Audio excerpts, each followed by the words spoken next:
The broadcast is now starting. All attendees are in listen-only mode.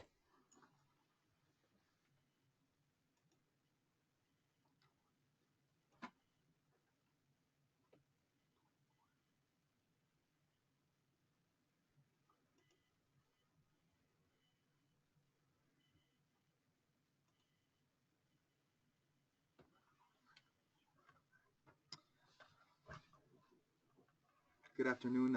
Welcome to the third part of our five-part webinar series on trauma-informed approaches to after-school programs. I'm Tony Niguez, education specialist with the Marshfield Child Advocacy Center, working with the foster care medical home.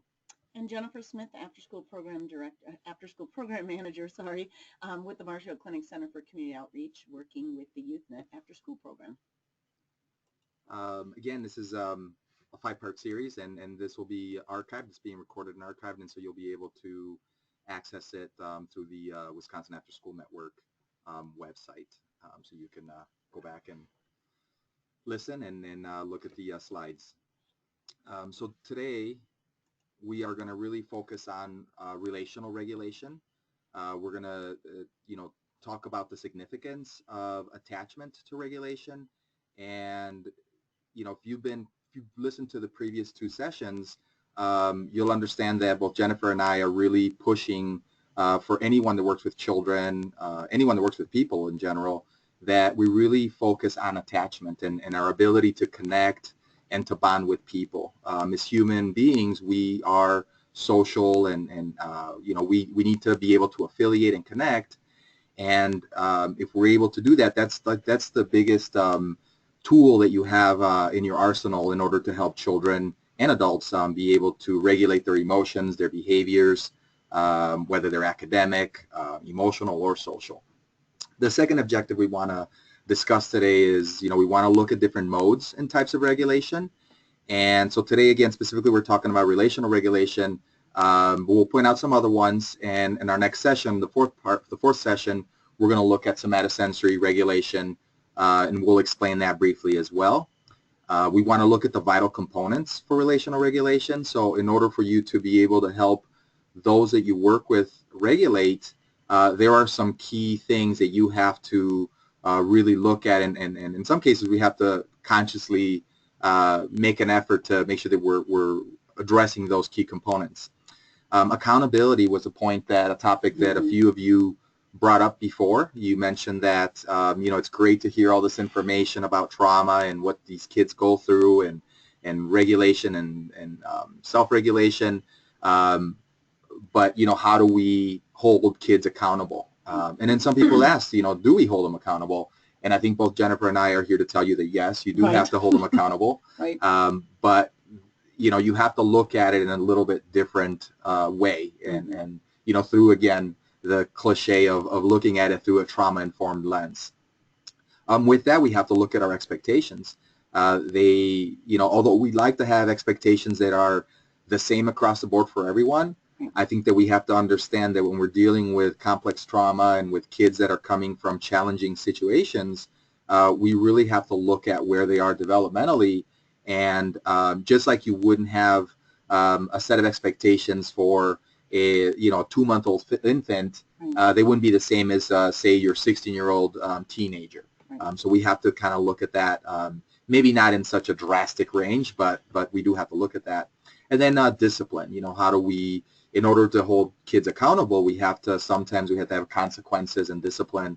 And so how do we go about that without, again, re-traumatizing kids or destroying the attachment and the bond that we've created with those children? And then lastly, we'll look at how do we explore discipline?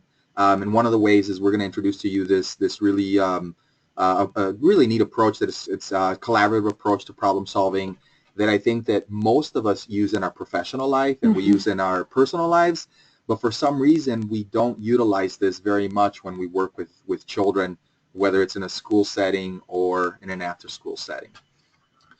So here we have this very iconic photograph by Dorothea Lange of a migrant mother from 1936, I believe, from the Dust Bowl. And so when we think, when I look at this photograph, this iconic photograph, This mother basically embodies the things that, we really are trying to get our staff members and our teachers to, to really kind of instill in themselves, and that is, she's an image of strength, of attachment, of connection, and she's there to protect and to buffer those children, or to buffer the stress from those children. For those of you that know, and I think most of us know about what these families went through during the Great Depression, talk about traumatic stress and toxic stress. It was something that we haven't endured, I think, in our lifetime, and yet we had a lot of families and a lot of children that were resilient because of it. But the big key is not that kids were tougher back then, or that parents were tougher on them.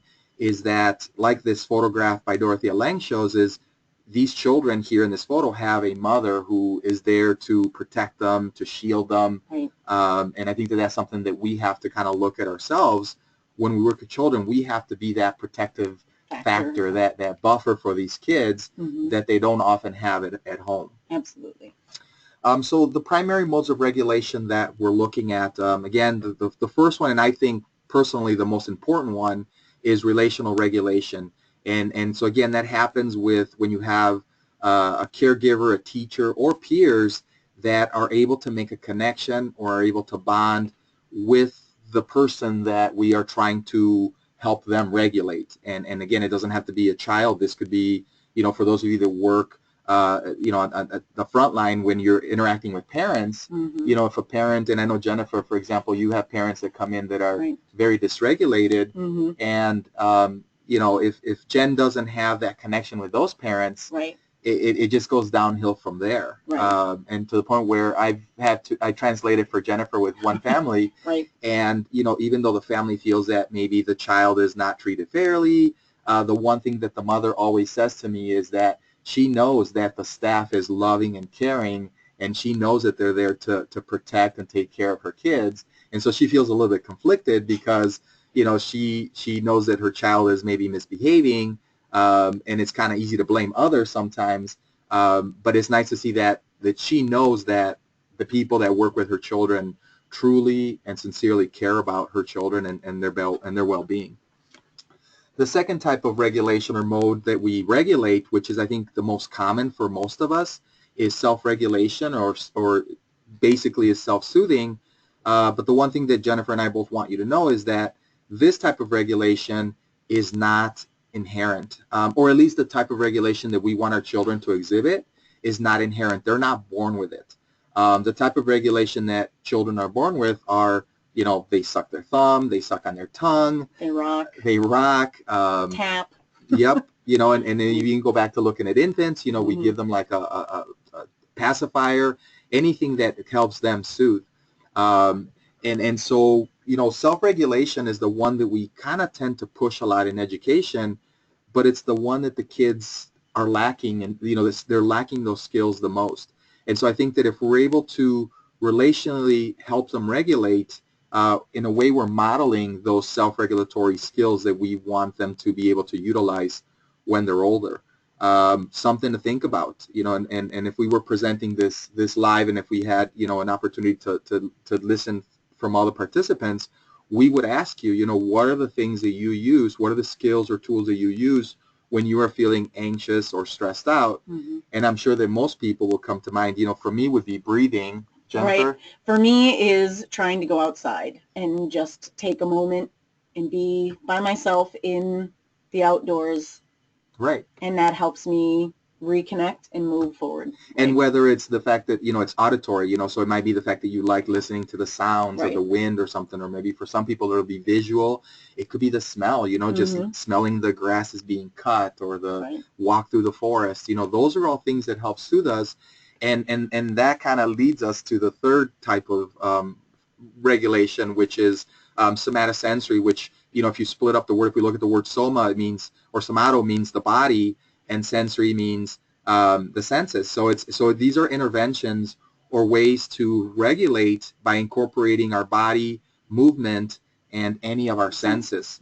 one of the ways that people regulate through somatosensory regulation is when we emotionally eat. Right. You know, and it's not the most, in some cases, it's not the most healthy. It's okay to treat yourself, you know, but if you're using food as a regulation or a coping mechanism, it's not always healthy. Right. Some people use alcohol, again, because maybe it makes your body feel differently. Right. Smoking, just the mere fact that you're bringing a cigarette to your mouth. Again, it's a repetitive movement. It's a patterned movement that gives people comfort. The somatosensory regulation interventions that we're going to give you are not going to involve alcohol. Well, hopefully they're not maladaptive. No, that's right. That's right. We don't want to encourage any of that. But you know, again, it kind of makes sense. You know, when we look at some of our parents and our families, and we're like, well, you know, you can't afford to feed your kids, but why do you smoke? Right. Again, because it's a way for them to be able to soothe their own anxious, their own stress in their life. Right. And I think if we reflect for just a minute on the original ACE study and we look at the relationship between the number of adverse childhood experiences and the likelihood that you would be a smoker or would be a drinker, it really reflects that when you are constantly in a state of alarm and drinking alcohol makes you feel a sense of calm, it's a maladaptive behavior that's trying to get to that regulated state where you don't always feel so anxious. And so trying to teach kids how to do that in a healthier way is really what our goal is, in hopes that we can kind of circumvent that, that relationship between those maladaptive behaviors in adulthood and the fact that they are experiencing stress and trauma in their early childhood. And I mean, you look at that, you know, and I think Jennifer put it perfectly, that if, you know, you look at those kids that are the most challenging for us in school or after school, they are regulating. They're somatosensory regulating. Right. You know, they're hiding under the desk. They're running away from you. They're being aggressive. They're basically using body movement and their senses, you know, to help themselves feel better. Right. And so, you know, really our goal is, you know, to help them, again, move away from those maladaptive regulation skills into things that are a little bit more, that are a lot healthier. The fourth component of regulation is pharmacological regulation, which we look at, you know, amphetamine, Adderall, you know, Ritalin. Those are all stimulants. Those are all things that basically help children, you know, it stimulates children. And so in some cases, we know that kids have ADHD and it's organic. It's something that these medications will work for those kids. Unfortunately, for a lot of the kids that we work with that are either experiencing, you know, complex trauma or maybe a severe traumatic event, these medications only make things worse. Right. Because we know that complex trauma, the symptoms of complex trauma mimic exactly the symptoms of organic ADHD. And so we really want to move away from this type of regulation if we can. You know, why do we want to pump, you know, chemicals in our children when they may not necessarily need them? Where if we apply relational regulation, somatosensory regulation, we're going to see some of these great benefits. Just to give you a brief example, we had a young a third grader in our clinic that was basically medicated twice a day, and once the child was moved into a loving, caring foster care family setting, you know, his symptoms started to calm down, to soothe a little bit. And so then, you know, we trying to decide, you know, is it the medication or is it the fact that, you know, the child's basic human needs are being met? The medication is then taken away from the child and the child functions extremely well. And so that's a perfect example of a case where, you know, the medication really was not what was helping the child, but more of the responses that the parents and the teachers had towards that child. So our interventions can follow three basic types or three basic patterns. The first one is independent. However, the teacher or the staff member has to be present. Okay, so one of the ways that kids can regulate, whether it's self-regulation or by us being near them, is through fidgets, rocking and reading, doodling, Play-Doh, journaling. I know that at YouthNet they installed a speed bag or a heavy bag that kids can punch and utilize. However, the key for independent regulation is that you have to be present. You know, the child can't just go into a room by themselves and you know and do what they need to do. It's more of, you know, proximity, quiet proximity. Right. And I think the important piece to keep in mind as well is that as the present teacher, you need to be in a calm mental state or an alert mental state yourself. So oftentimes what I will do is I will sit and I will have very metered breathing while I'm with the child who is doing their own independent regulation. So sometimes I will notice that probably unintentionally, the child starts to mimic some of my breathing patterns, and it helps to de-escalate where they're at in their own mental state to mirror mine a little bit more so. Absolutely. And again, that's a great example of, you know, the teacher's present. And actually, in fact, that's even what we call parallel, where, you know, Jennifer was basically doing some deep breathing. And so then the child, no matter what they're doing, you know, it's helping them regulate themselves. And so, you know, this would be like mindfulness, meditation, yoga, or body breaks. And then the third one is co-regulating. And co-regulation can happen with teachers or with peers. And so it might be something where you do controlled breathing, where you have the child maybe follow your breathing rhythm, or you have the peer. You know, if they have a friend that they trust, maybe that friend is kind of would help them slow down their breathing. There's a really neat activity where you can do back-to-back breathing, where, you know, two kids basically sit on the floor back-to-back, and then you basically just feel the other person breathe, and you try to follow their breathing pattern. Dominoes, different games, and really the probably the most effective form of co-regulation is one-to-one instruction. Almost every teacher could probably tell you an instance where those kids that give you the most fits, those kids that are the most challenging, they'll say, well, when I sit with them one-on-one, they're wonderful, they're lovely. And again, it's not that they're trying to get your attention. It's that they're trying to make a connection with you, and they need that. But we also know that, you know, you can't spend, you know, you have a classroom of other children that you have to meet their needs, and you have to kind of balance that one-to-one instruction. And so one of the ways that we can balance that is by, you know, getting higher ratios of staff to student, whether it's through volunteers, parent involvement, you know, youth mentors, etc. So I want you to consider this. So we're going to give you two kind of options, okay? And so this first one is, do you view challenging children, parents, or coworkers as manipulative, attention seekers, unmotivated, uncooperative?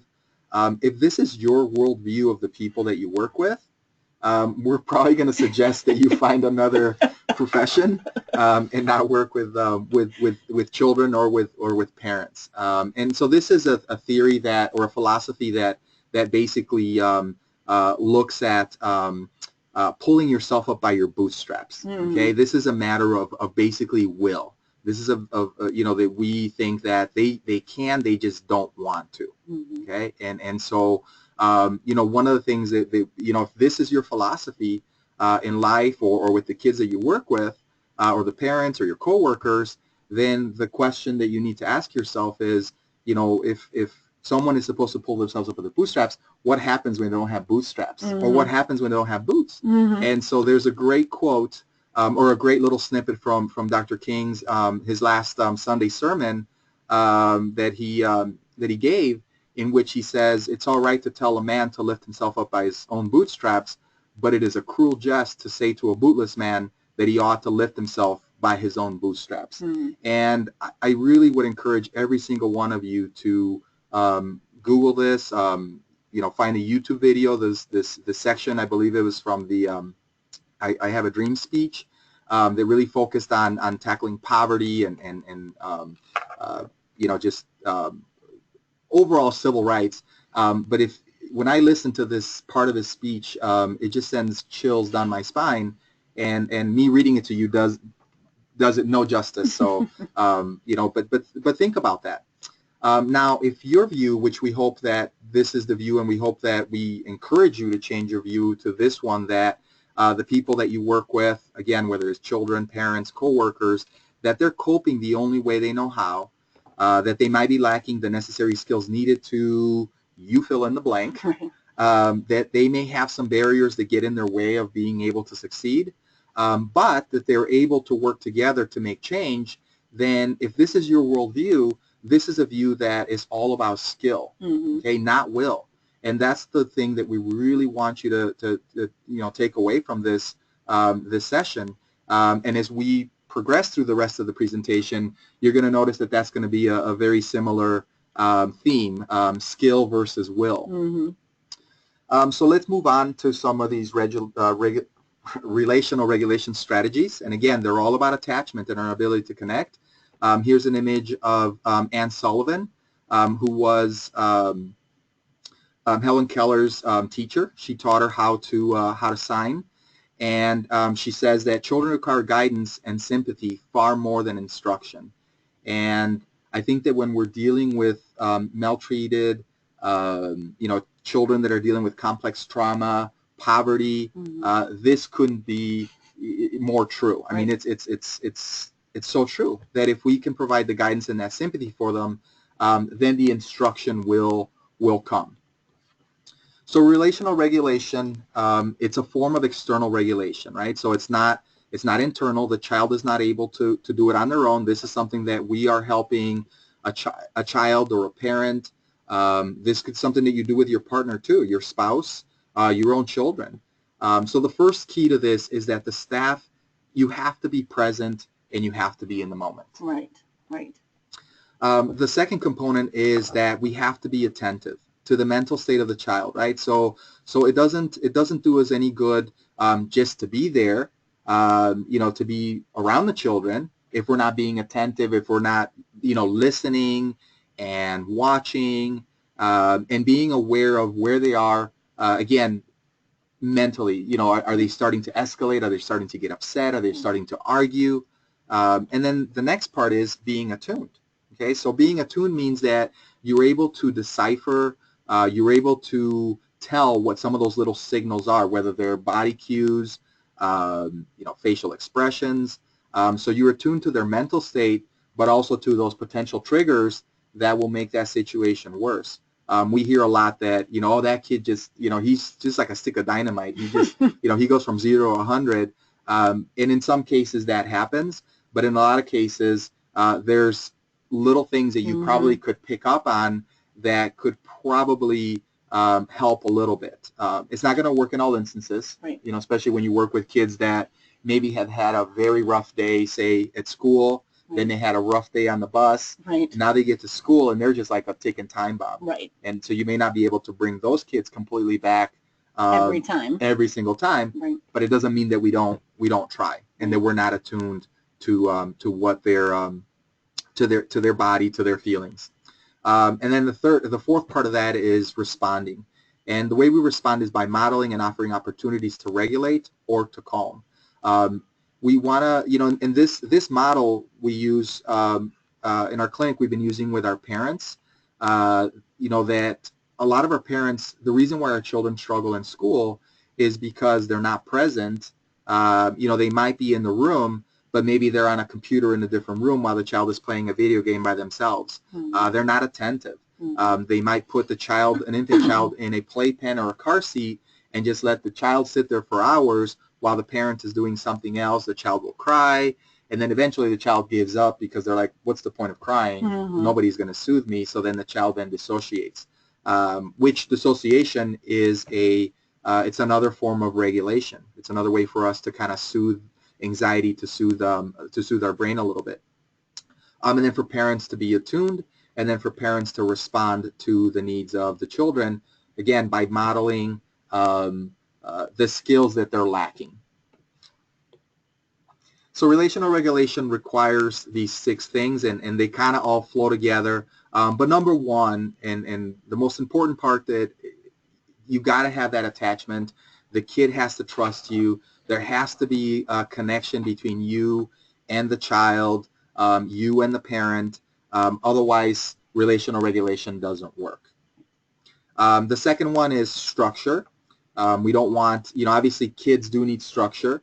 We know that kids that come from poor environments or poor upbringing, they lack structure in some cases. However, when we bring in a lot of structure, it's dysregulating to them because it feels weird, it's strange, it's not their normal. And so then we also have to have nurture, and then empathy and compassion are extremely important. And then the last thing is skill. So you have to have the skills to be able to regulate yourself, like Jennifer said earlier, because if you're not well regulated, you can't expect children to mirror or to kind of parallel your own body language, your own mental state. So positive relational interactions help regulate our brain's stress response systems. So in effect, what you are doing is you are soothing their anxiety. And so basically you are their Prozac, you are their whatever medication, sertraline, whatever it is that people take for anxiety. When you have a positive interaction with a child, you have the exact same effect that those medications do. You're getting that serotonin to the part of the brain that needs it most. And so this is the healthiest way for us to be able to soothe children's anxiety. So we're going to go ahead and launch our poll question. And let's see, just give us a moment. Yeah. Oops. You figure we'd have this figured out by now. So we're going to go ahead and launch that. So our poll is open. Go ahead and take a few moments and think about which of those scenarios you think is more appropriate for children that have been exposed to trauma and neglect, and just any child really that in general that is experiencing dysregulation.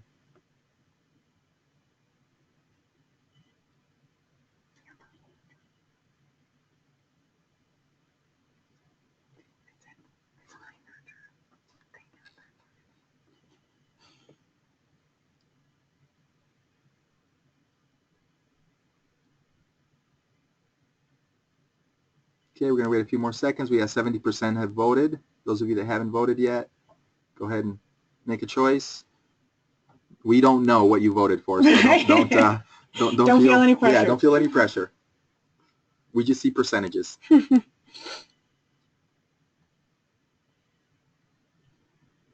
90%, 93. We're going to go ahead and close it here in a moment.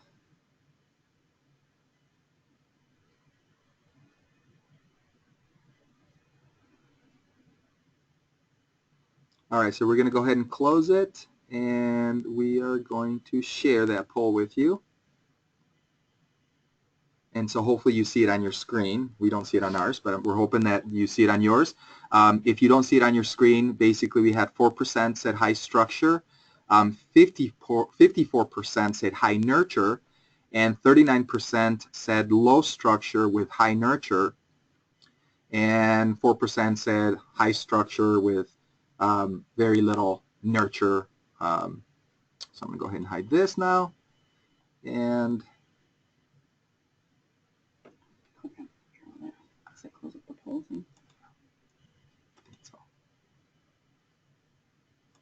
all right.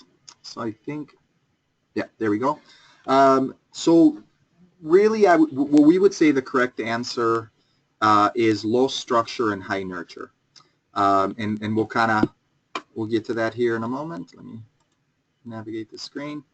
And here's why.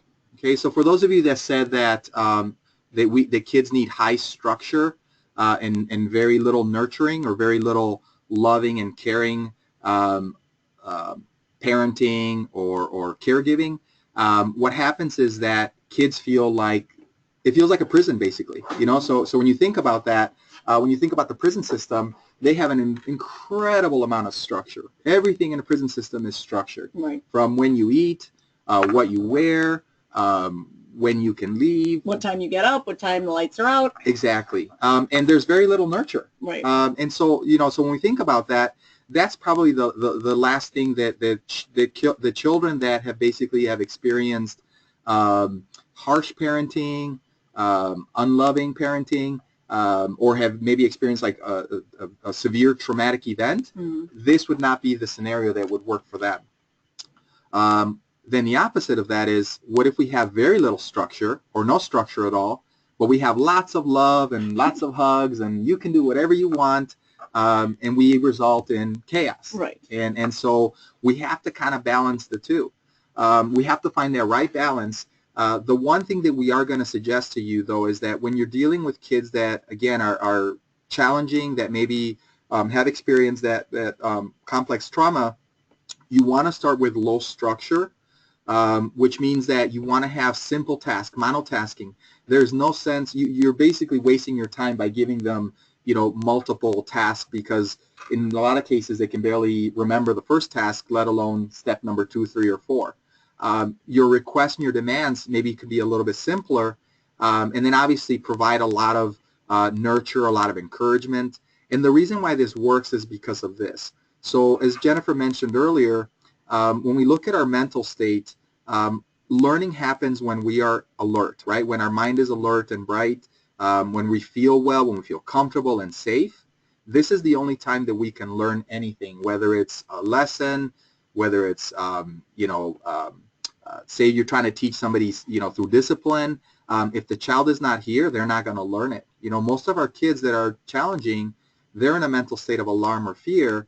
And so what ends up happening is that if we basically try to provide too much structure, too many rules, they will not process any of that. They will not understand it. It will not go into that long-term memory part of the brain.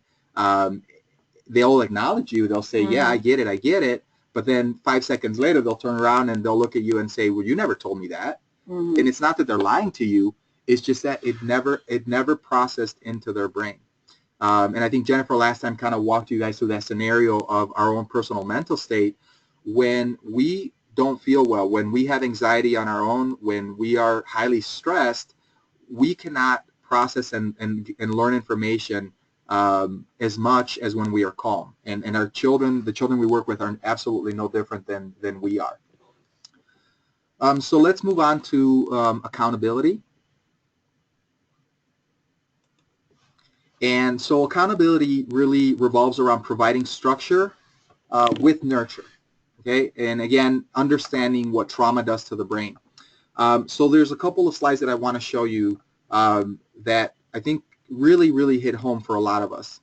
So the first one is this, that we know that accountability, there has to be discipline or consequences, right, in order to be able to hold our children accountable, because they're young enough and because mentally they're not ready to maybe be intrinsically motivated. And so one of the ways that we motivate them is extrinsically through consequences or rewards, right? Again, there's a philosophy out there that corporal punishment is good, that if it hurts, it helps create change. The only thing that harsh punishment teaches children is how to hurt others, okay? And so anyone that is working with children, you have to adopt this philosophy, okay? Harsh punishment, all you're doing is you're teaching that child how to hurt somebody else, okay? When I was in school, we had the paddle, and I can proudly say I was never paddled, but I can tell you that from all of my friends that were paddled, it basically, all it did is it tore any relationship that they had with their dean. It did absolutely nothing. For those of you that have children at home, all you're doing is you're basically creating fear for your children. And I want you to reflect about, if you've ever punished your child harshly, think back about your mental state. And I can almost guarantee you that any of us that have spanked a child before, that you were probably angry or upset. You were not sitting there calm, taking 10 deep breaths and going, you know what? I'm going to have to spank you because, this is for your own good. That's not how it happens. And so we really need to avoid this methodology that consequences have to hurt. And again, not just physically, but also emotionally or socially for the child. Okay, consequences do not have to hurt in any way. Then the second type of punishment is what we call authoritarian. And this one teaches children to bully others that are weaker or less powerful. Okay, and so here this kid probably has it coming because it looks like he's sticking out his tongue at mom. So maybe he deserves that, but no, he doesn't. So when we look at the scenario, again, we're using our age, our authority, our size to basically force our changes in our children. And that's something that we don't want to do because this is what we teach. Bullying, right? You can see the big kid is bullying his little sibling. All right. So when we think of accountability, when we think about working with maltreated children or children that have experienced complex trauma, one of the things that we hear a lot from teachers and from other individuals that we present to is when we present about brain chemistry and why this all happens, they think that we're just coming up with excuses. And the honest truth of that is that it's not. They're not excuses. They're basically explanations. We're trying to create an understanding for anyone that works with children, that they're inappropriate or disproportionate responses to minimal things or things that we see as minimal, that they're often uncontrollable. Okay, they have no control over some of these responses. We also want you guys to understand that regulating activities are not excuses, nor are they task avoidance. And that's another point that a lot of teachers have brought up is, if we give a child this potential to self-regulate or this little activity that they can do, won't they just always say that, they need to do that so that they don't have to do their math or their science? When in fact we know that a lot of times when we provide kids with these opportunities, they're able to then complete those tasks better. Right. And so I think I shared this example in a previous webinar about the young woman who we had recently who burst into the after-school program and was extremely loud and doing cartwheels in the hallway and didn't want to be in the room that she was supposed to be in at the time and was clearly pretty dysregulated and trying to regulate herself in her own way. At that point, really a zero tolerance type of policy would have been, you're going home because you are disrupting the after school program. You are not where you're supposed to be right now. And so the approach that we took was to pull her aside and have her sit in a rocking chair, and she and I sat in a space and talked about what was going on and how can I help you, because you seem to really have a lot going on today with the way that you came into the after school program. And she shared the amount of stressors that were going on for her in her daily life, and they were overwhelming for an adult, not to say overwhelming for an 11-year-old to have to deal with. So we had a conversation about how can we help deal with this when you are feeling these emotions, how do we manage that? And part of our decision was that her regulating activity would be to come in and sit down and talk with me each day, rather than coming and bursting into the after-school program. And that is not 100% successful, but it's successful more often than not. And it's giving her a much more appropriate way to manage those feelings. So when she comes in feeling that way, she'll come find me. Jen, are we going to talk? Okay, let's go have a seat. And she'll sit and rock, and we'll just talk about what's going on in her day. And then she's able to participate in the rest of the programming. Whereas if we didn't have that regulating activity when she first arrived, there are many days that she probably would not function very well in that setting. And then the other thing I want to add to that is, I haven't met this child and I haven't seen the interaction that Jennifer and her have, but I can pretty much guarantee that interaction wouldn't have happened if Jennifer didn't have that connection with that child. I think that if you were to replace, if maybe another staff member who the child doesn't connect with were to have sat down with her and said, hey, I noticed this, I doubt that child would have opened up. And so, this opportunity to help the child or to provide to listen to the child and to provide those opportunities probably wouldn't have happened. And so again, this reinforces that the point that, it's all about attachment and building connections. those relationships, right? Absolutely. And to the point where, I think that the last one, that, maltreated children do not always benefit from immediate consequences. And that's something that it's very difficult. I know we hear a lot that, in order for a consequence to work, it's got to be immediate. It's got to be right away, because then the child will know why it is. But the fact is that if the child is upset or highly dysregulated, the consequence is not going to sink in. You're just going to make things worse. However, if the child is calm and they're well regulated, then absolutely that consequence is immediate. And so with a child like the one you just mentioned, consequences would be given differently depending on her mental state. In some cases, when she's calm, she would benefit from that immediate consequence. But in the scenario that you just described, obviously would have made things way worse. Would have escalated the situation. Absolutely. So I want you to consider this when we think about consequences and punishment, right? And so this, I think, will help you change your perception, or maybe your view, the way we see children that experience trauma, poverty, and neglect. And so think about this. Is it okay to punish a child with cerebral palsy for illegible handwriting? No. Is it okay to penalize or shame a first grader for not knowing basic algebra? Absolutely not. Is it okay to put a 2-month-old in a crib timeout because they didn't tell you they had to go to the bathroom and wet their diapers, soil themselves? And I know that these seem like really ridiculous, but they prove the point that, when we look at children that are dysregulated, we tend to lump them, and we tend to want to treat them the same way as children who have basically had the benefit, and in some cases I would say even the privilege, of a lifetime. And granted, a lifetime, for these kids is, a few years. 5 years, 8 years, 10 years. But they've had this lifetime of loving, attentive, and nurturing caregivers, caregivers that basically fulfill all of their basic survival needs so that they don't have to fill those basic survival needs. They have years of practice self-soothing. They have parents that model and teach to them how to respond to stress. And then also how to respond to loving caregivers, which a lot of our kids, they don't know. When someone's kind to them, they're just like, what do you want? What do you want from me? Because in some cases, especially with kids that are sexually abused, the only time someone's extra nice or super nice to them is when they want something to hurt them. When they're going to hurt them. And again, these kids have basically these skills for self-control and regulation have been modeled for them their entire life. And so in no way am I saying that kids that have complex trauma or severe neglect, that they require an IEP or anything like that, like a child with cerebral palsy.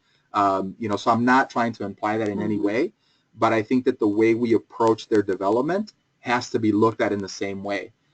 We don't need a legal document to tell us that we have to look at this child's developmental growth or where they're at, and that we have to meet them there. Okay, so we don't need that IEP. We don't need that document. We just have to be aware, and then we have to be willing to meet that child where they're at.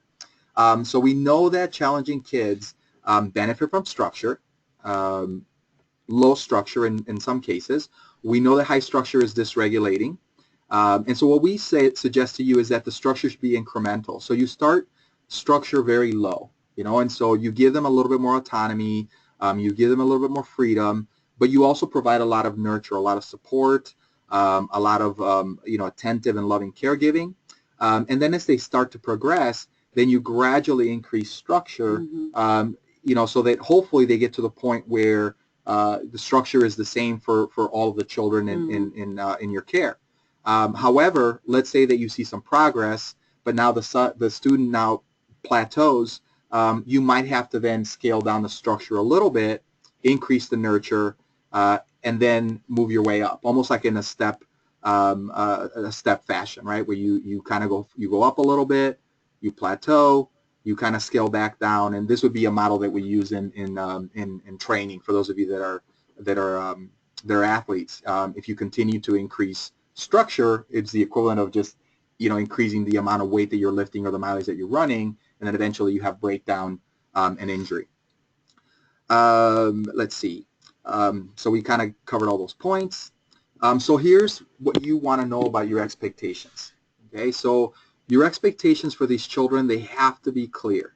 Okay, so if you're going to hold them accountable, they have to be clear, and they have to be concise. Okay, they can't be overly wordy. You know, I think that initially your expectations maybe, you know, maybe you have 3, 4, or 5 things that you really want to focus on. And I was just going to mention that. I think that this is an important point where as a program you develop a universal language that incorporates just a couple words, 3 to 5 words max, that as a staff everybody understands that these are the overarching expectations, that we're respectful, that we're safe, whatever words you choose, and that people use those words consistently. So if a child is exhibiting behavior that is not safe, those are the words you're using, and that the child will hear those clear words over and over and over. It'll be repetition, and they'll understand what they mean, and your staff will understand what they mean, and that will simplify having those expectations for the kids. Yep, the KISS principle, right? Keep it simple, silly. Yeah, silly. Yeah, never heard that one. But absolutely, I mean, I think that, you know, those of you that are familiar with PBIS, you know, a lot of the schools that incorporate PBIS into their system, into their schools, they'll have, you know, just the basic of being respectful, being responsible, being kind, and being safe.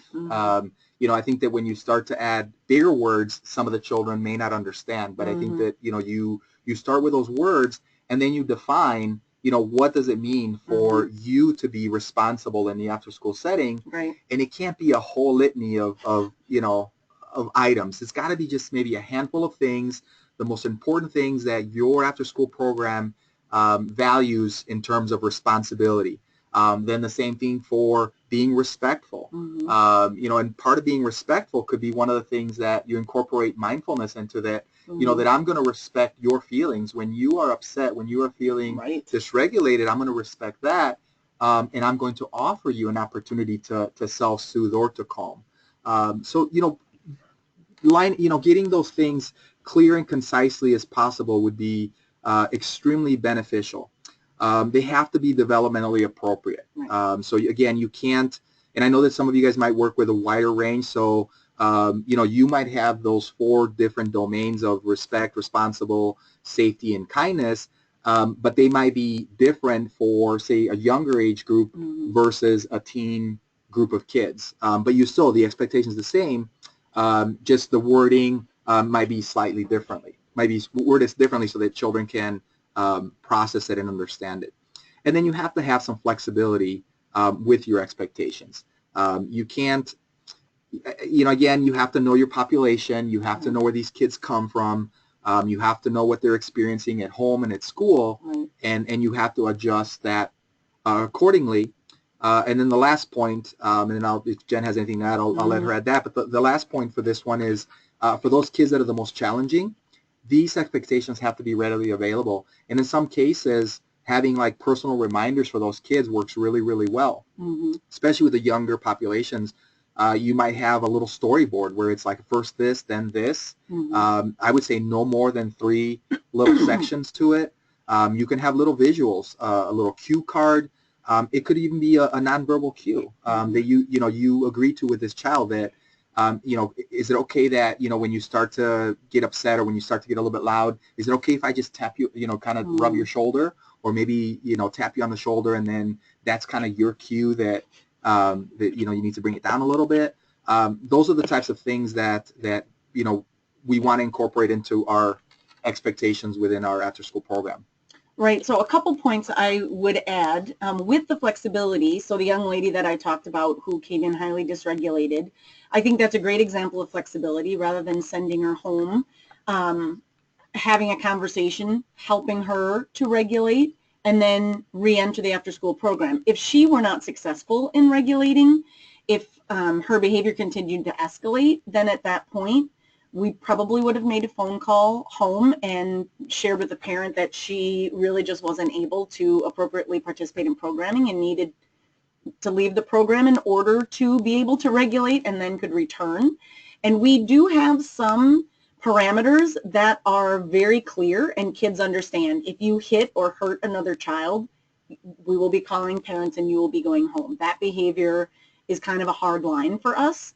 We will try and process that and give the child some better strategies should they feel those same emotions in the future. But hitting or hurting somebody is a no-go for us. That is a clear time when you will need to go home for the remainder of the programming day. Absolutely. And so that, and we'll kind of get to that, you know, in a little bit, which I think being firm is very important. And, you know, you don't want to necessarily keep moving the, you know, the line for these kids. But when you set that line, it has to be realistic. And so, again, you have to consider their mental state, their developmental stage. You have to avoid rationalizing and long-winded explanations when we're dealing with, you know, consequences or explanations, expectations for these kids. Be firm and consistent, but you have to be kind. I mean, I can't emphasize that enough. Kindness goes a long way. Avoid idioms, embellish language, rephrasing. You know, so it's you almost have to, like Jennifer says, parrot. Right. You know, you become a broken record. You just repeat the same phrase over and over. If you need to, without being condescending, obviously. Right. And then you also have to avoid impatient body language. Okay, so sighing, eye rolling, drumming your fingers, yawning. So these are all things on this slide. These are things that you need to kind of consider when we're dealing, you know, as we're trying to hold children accountable for these. Because all of these things that if we don't do these, or if we do, you know, impatient body language, those are things that are going to derail not only your relationship, but then your ability to hold these children accountable for the expectations that you as an organization have set.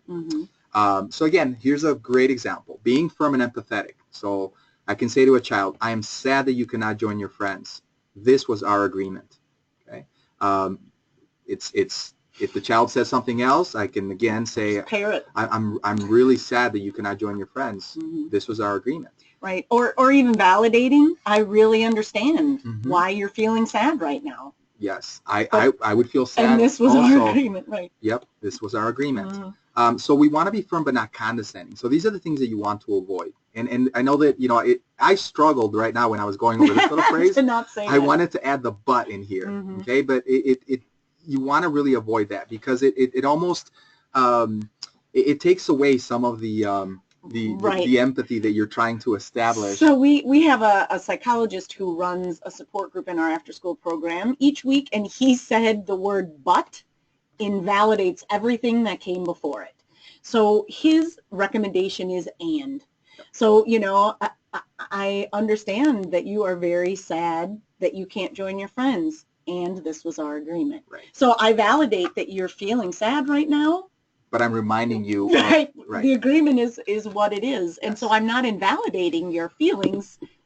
I'm just reinforcing for you what the consequence is, because that is what we had agreed on. And I think this slide is so simple, yet I think it's probably one of the slides that is the most powerful to you, I think, for me, because of how difficult it is. Yep. You really have to think about how you are communicating. Absolutely. With kids. Because again, you look at the sentence, I am so sorry, but you made a bad choice. Again, it invalidates the fact that you're feeling sorry, and the child views that a little bit differently. Or this one, you do know what silent reading is, don't you? Okay, these are things that teachers and parents say to their kids. Right, adults say to kids all the time. And we would never think of saying this to one of our peers. Or to your spouse. You do know what doing the dishes is, don't you? And you know, that's probably not going to help your spouse to do the dishes. Right. Or this one. I'm not surprised you are missing the class party. It must be very difficult to see your friends being rewarded for good choices. This is really, really, really, it's sad and it's unfortunate that you know, there are teachers that use this, and you know, you're basically adding insult to injury. Right. And often for kids who experience disappointment over and over in their lives already. So they have parents who are absent, who tell them one thing and then don't follow through. And so now you're really just kind of reinforcing that same negative feeling. Absolutely. That you're telling me that you kind of care about me, but now you're saying that you're not surprised that, you know, I'm doing this. So you're expecting me to fail like everybody else in my life. So you know, think about the way you say things, again, when you're trying to hold children accountable. And this goes for all of them. This doesn't just apply to children that are dealing with trauma or maltreatment. So accountability with compassion. Okay, so you have to ask yourself this question before you can dole out any discipline. So the first thing is you have to ask yourself, am I calm? Okay, if the answer is no, you're going to have to set this discipline aside for another time. Right. The next question is the student calm or alert? And if the answer is no, you're going to have to probably delay this consequence for another time.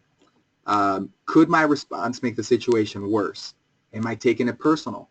If the answer is yes to either of those, and you have to be completely honest with yourselves, though. Mm-hmm. Okay, Right. it's a hard thing to do, but you have to do it. Right. And if the answer is yes to either of those, especially the one about am I taking it personal, because if you are making it personal, you're going to make the situation worse. You have to table that. You have to put it aside and come back.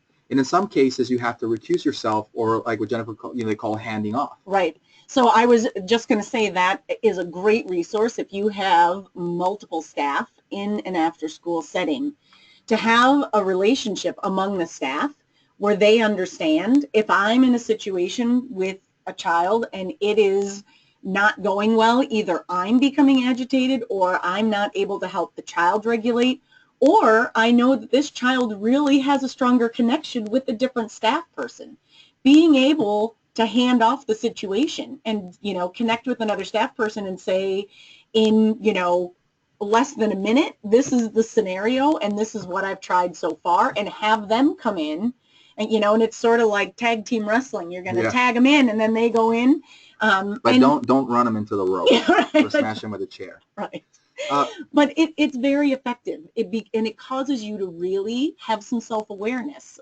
Am I the best person to be managing this situation right now? Because either I'm not calm, I'm not able to not make this personal, or I know that there's someone else who is closer with this child who could probably handle the situation better. And the reason why this works is, again, because of attachment. And so, I'm going to be spoiling my last slide, but, the definition of discipline is to teach. And so when you're able to have that connection with the child, discipline should be about teaching change, to basically curb or to alleviate the poor behavior, the poor choices. Right. And so that discipline is going to come better, or it's going to be processed better by the child when it's being facilitated through someone that they care about. They're not going to see it as like, oh, well, you're the mean person. They may tell you that. They may tell you that, but deep down, right. It'll be more effective. It'll be more effective, absolutely. So let's look at a couple scenarios here. Okay, so when we look at a child, okay, you have to assess whether they're well regulated. So we look at this little girl here, and you can tell that she's upset, right? She's got her arms folded. She's got a little bit of a frown, head's down, pouty lip. But I would say that this is a case where I would say she's in an alert mental state. She's not calm, okay? She's alert. And so this would be a time where I can give an immediate consequence, okay? So it had to be clear and concise. It have to be obviously developmentally appropriate for her. So if she's, I don't know, 8 years old, but developmentally she's 4, I'd have to kind of think about what would be an appropriate consequence for a 4-year-old developmentally for this behavior.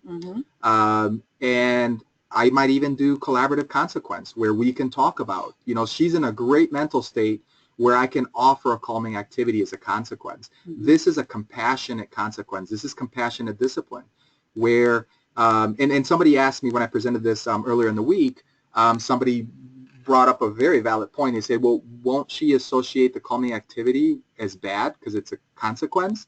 And the answer to that is, if you basically mandate it, if you say go take 10 deep breaths, then yeah, she'll see it as a punishment. But if instead the way you implement it, the way you offer it, if you say what can we do? Let's talk about what is a consequence that would be appropriate. And if they can't come up with any, you can come up with some. And one of them could be, do you think that maybe 10 deep breaths would be a good consequence? Or do you think that maybe missing 2 minutes of recess would be a good consequence?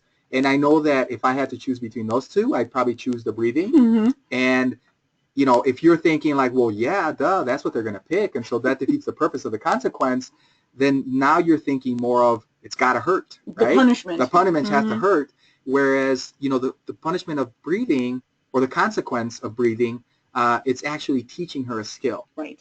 Okay, and so that's a compassionate way to consequence. Now, in some cases, obviously, you know, if you had an agreement and if the child kept pushing it and you know, they're going to have to miss a field trip, Right. then that's something that you stick with. Right. You know, you don't say, well, okay, you can go to the field trip or you can take 10 deep breaths. That's not, you know, it's not Right. appropriate in that case. Right. It has to be appropriate to whatever the behavior was that you were Right. intervening. So we had a situation in a Foursquare game where a student yelled a not very nice word at another student when he was out. And, you know, we kind of moved in, asked the child to take a walk with us around the playground. And while we took a walk, had a conversation about how he was feeling frustrated because he didn't feel like he was really out. And so we talked about how to manage when you might be feeling that way in the future. And a calming activity was leaving the game and walking around the playground. And so we really lived that out in the moment. And the child stayed out of the game for a couple minutes and then returned and was able to participate the rest of that rec time without a further incident. So that's kind of an example of having that calming activity become a healthy adaptive behavior for that child in the future when they feel those same emotions.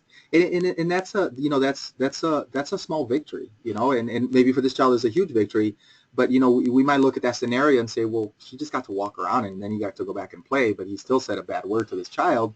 But the point is that, you know, if that intervention wouldn't have taken place, then probably there could have been a fight. Right.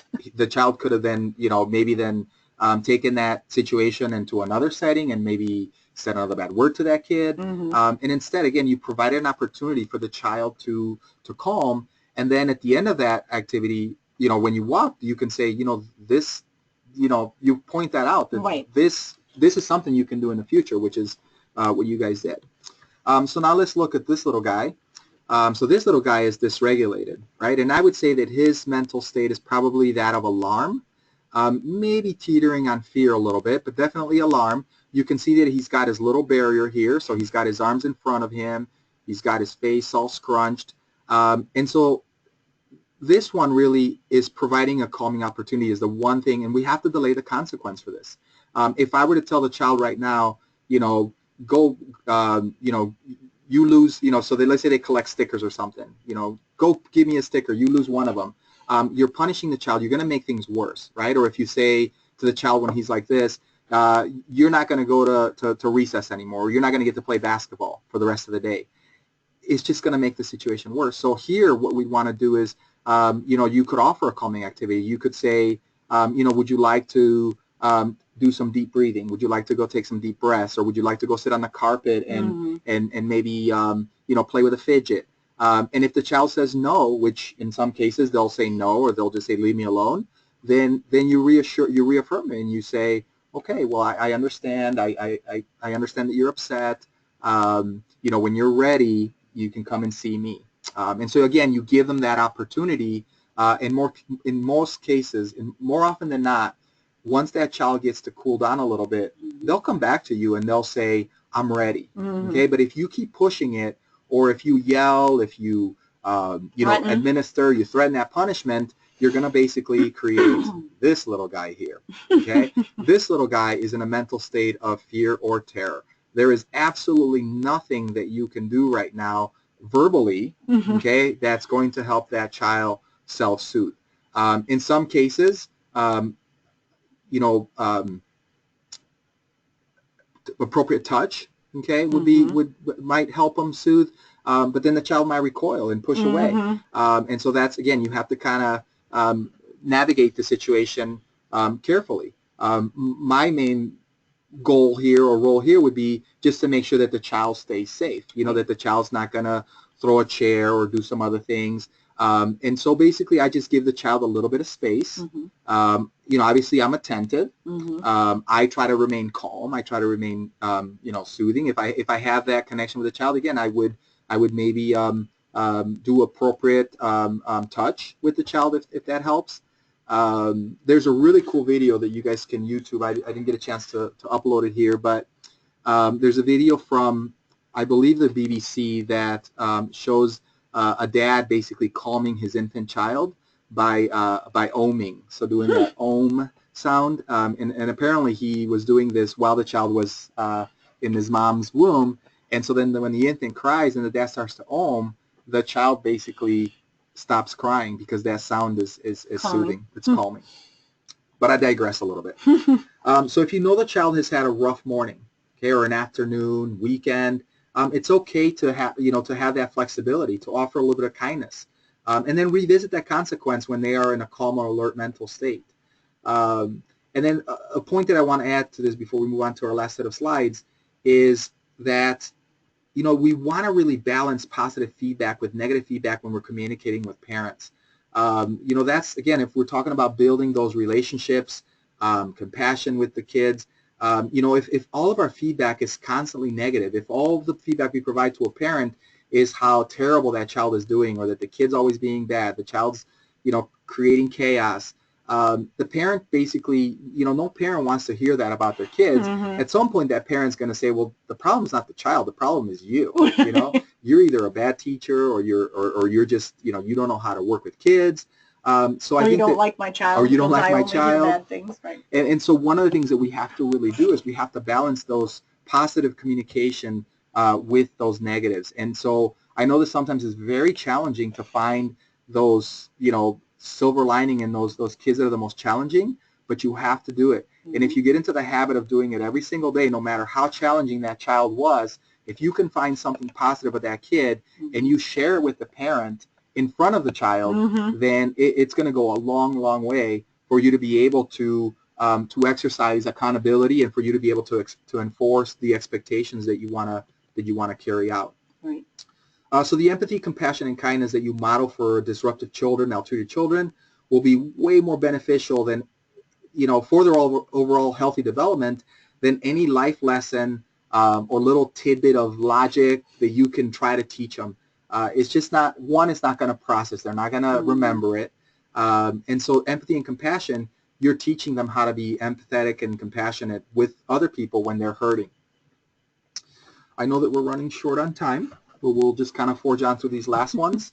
So collaborative problem solving has two ways of looking at the way we solve the problems with challenging kids. So one of them is, kids do well if they can, or kids do well if they want to. And so by now I think you know that we really want you to focus on skill versus will, right? So if they know how, or if they can, the philosophy that Dr. Stuart Ablon says is, if they can't, something is getting in the way, and we need to figure out what it is so that we can help.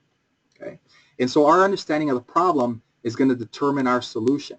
And so how do we get to understand the problem? And that is through, obviously, communication, right? So collaborative communication with the child. So we know that challenging kids lack skill, not the will. And so we want to look at, so here's some problem-solving tips for you. Okay, so we know that most children know right from wrong.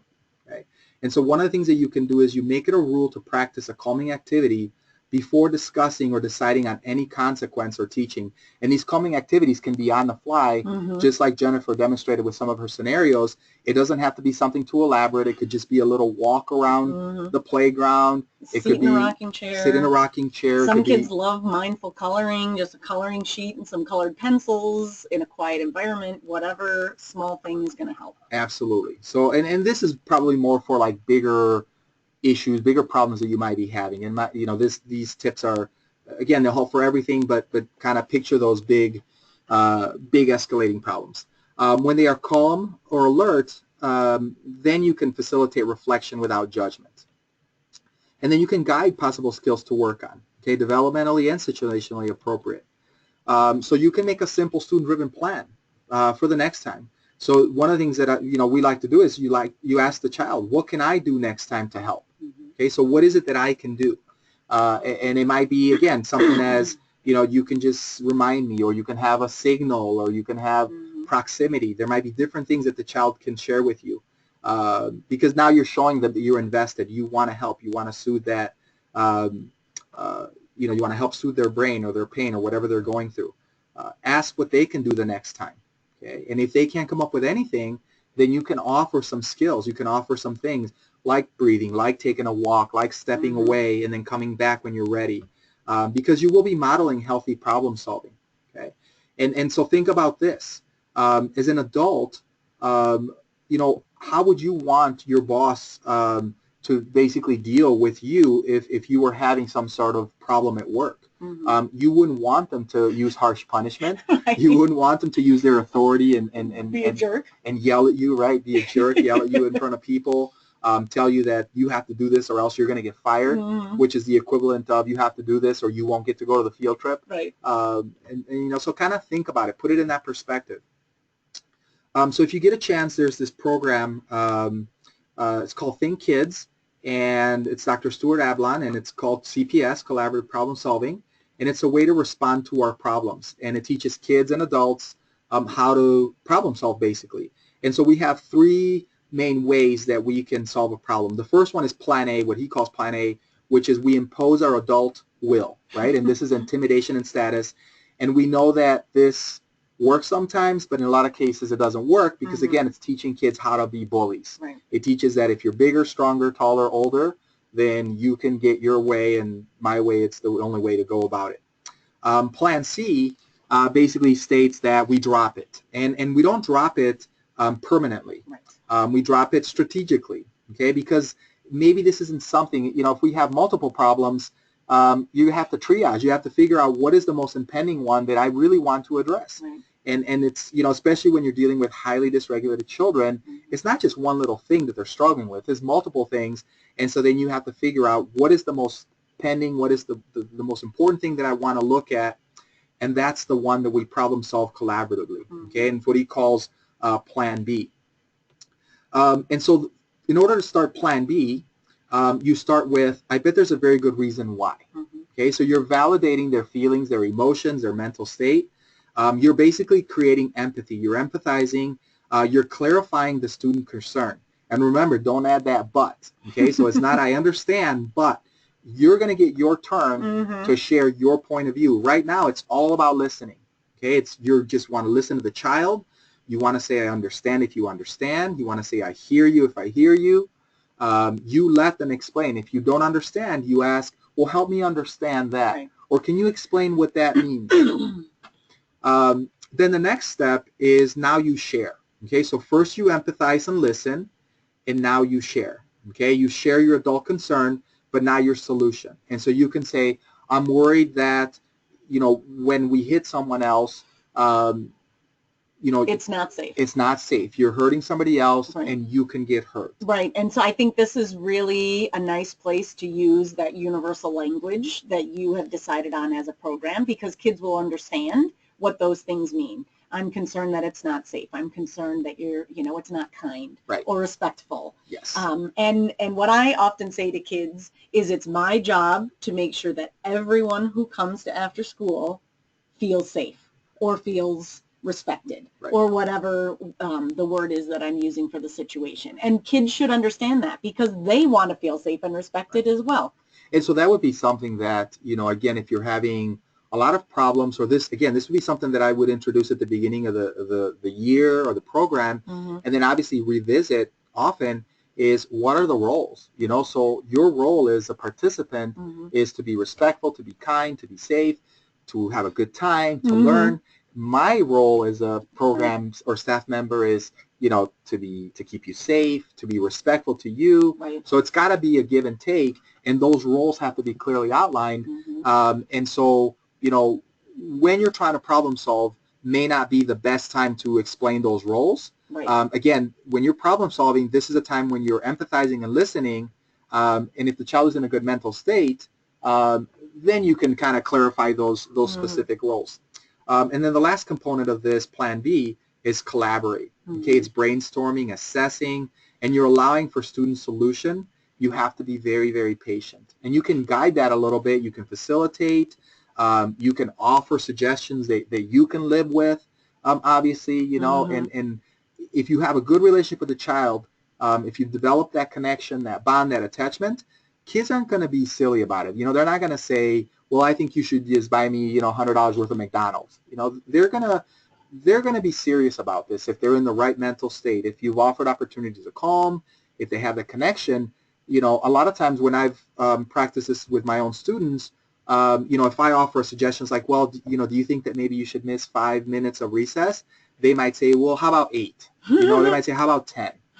In a lot of cases, they're not going to, they know and they want to help.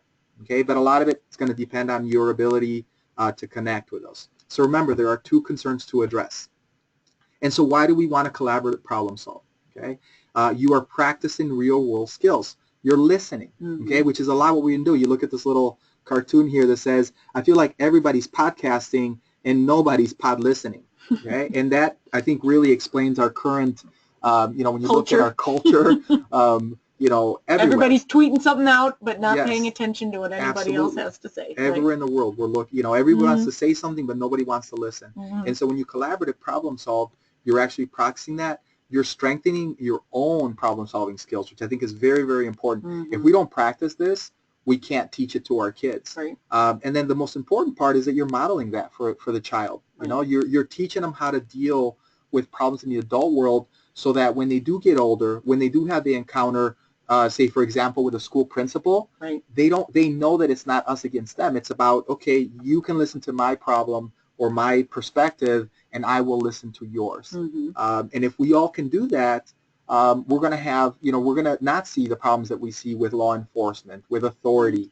You're teaching children how authority needs to be respectful towards people that are not in authority, and then also how those that are not in authority also need to be respectful. Absolutely. Right.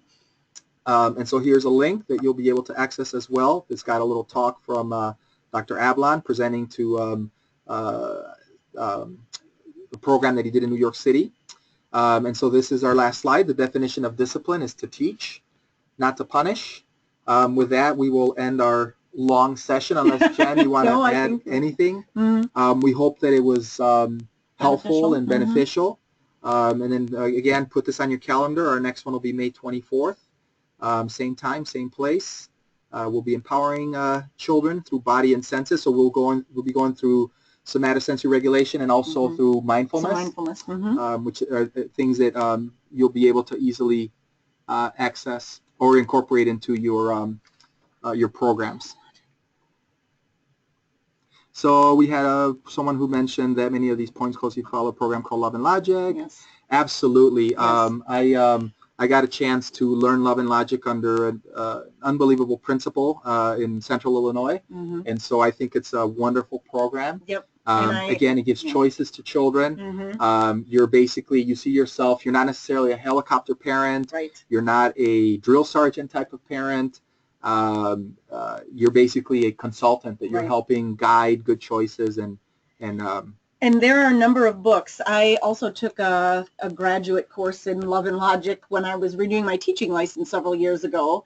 And there are a number of books that you can locate. One is Tidbits, Love and Logic Tidbits for Parents, and one is for educators, for teachers. And it's very simple scenarios. And I have so many Post-it notes in my Love and Logic books. I think it's a great resource, and it very closely follows this. We also have a question that someone says, what would be an appropriate response for a student lying to the child? 2 situations. 1, lying is suspected. 2, lying is obvious. I think that we have to navigate carefully, because I think that when you call a child as, if you say you're lying, you're kind of, you're not helping the attachment or the bond that you're trying to create. And so, so it's really about maybe wording it, So let's say that you have, if you suspect, again, think about if you suspected one of your coworkers of lying, would you just go up to them and say, would you just confront them with it? You probably wouldn't. But let's say that you know that the child is lying, that it's not a truth. One of the things that I would say, it's okay to say, well, I don't understand it that same way. Or maybe, well, I'm this is what I'm aware of, or this is what I heard, or this is what I know. Right. And one of the approaches that I have used, depending upon what the situation is that they're lying about, so if they're lying about homework, if they're lying about something in their backpack that they're telling you is theirs, that another child is telling you is not theirs, it belongs to them.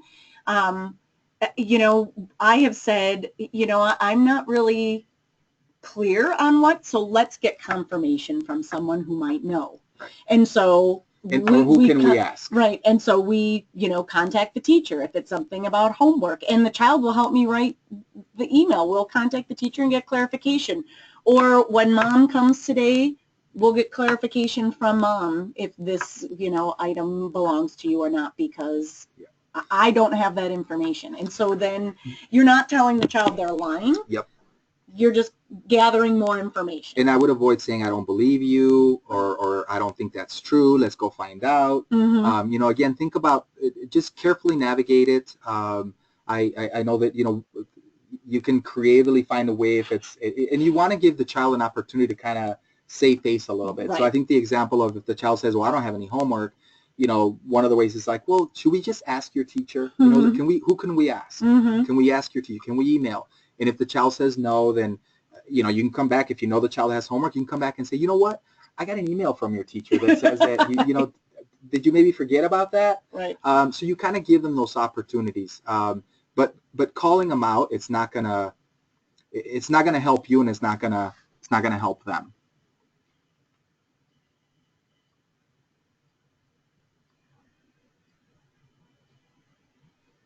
So no talking. If you hit the down arrow, can you read the rest of it? I can scroll up a little bit. It just says that. Yeah, I think if you hit the arrow, because it keeps taking you to the next one. So no talking during homework time, high structure. It's yeah. I mean, I think that would be. I would consider that fairly high structure. It is. I mean, but if I would say that if the children are functioning well under that, then it's okay. Yeah. If you're having a lot of issues with that, then I would maybe reconsider that the structure may be more right than the children are able to handle. And so so obviously you want to have like a voice level, right? Which we do. Mm-hmm. You want to have voice levels so that it doesn't get chaotic or out of hand. And then the question is, what about those kids that can't concentrate with all that noise? Mm-hmm. Do you then offer maybe opportunity to listen to soft music or something so they can concentrate? But really, honestly, it's really...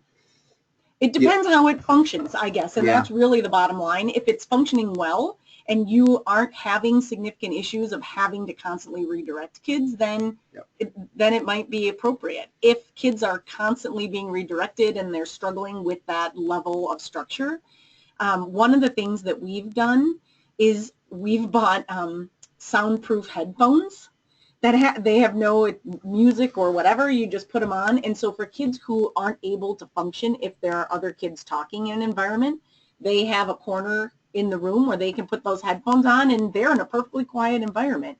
And having a low voice level is also appropriate. So kids can't be talking in their typical voices, right, during homework time. So maybe we have a volume level of 1, which is, spy talk, only the person next to you can hear you. Might be more appropriate, but again, if you're not having behavioral concerns with that structure, then I wouldn't change it. And you can also ask yourself, why do we have that policy in place? Mm-hmm. If we have the no talking because, it's really loud or other kids can't concentrate, then I think you have to somehow address it either through lower voice levels or through other opportunities for kids to be able to engage in something else versus talking. Very, very good question. Let's see. I think.